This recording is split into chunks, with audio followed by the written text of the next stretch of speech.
what became really obvious to me in terms of how the local media covered me and my campaign is that they weren't really kind of interested in me as a political person.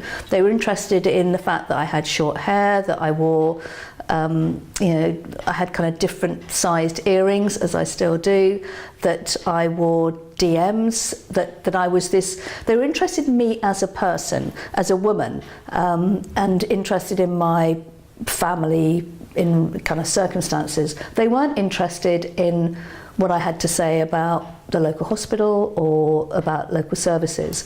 And what I realised then is that I was still, I mean, not as a woman councillor or as a kind of woman councillor candidate. There were lots of kind of other women who were campaigning as councillors, but the media were really fascinated by me as a woman, as a relatively young woman looking in a particular way. So that's what they kind of focused on.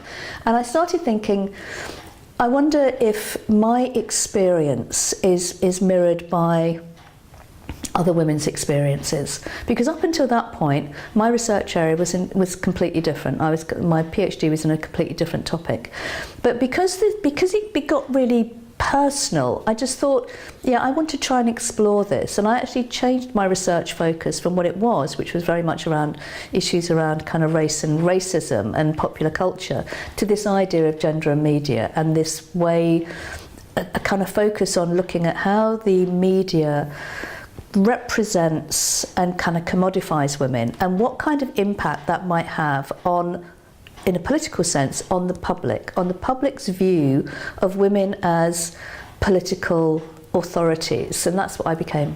So it was really my personal interest actually then generated this new research interest.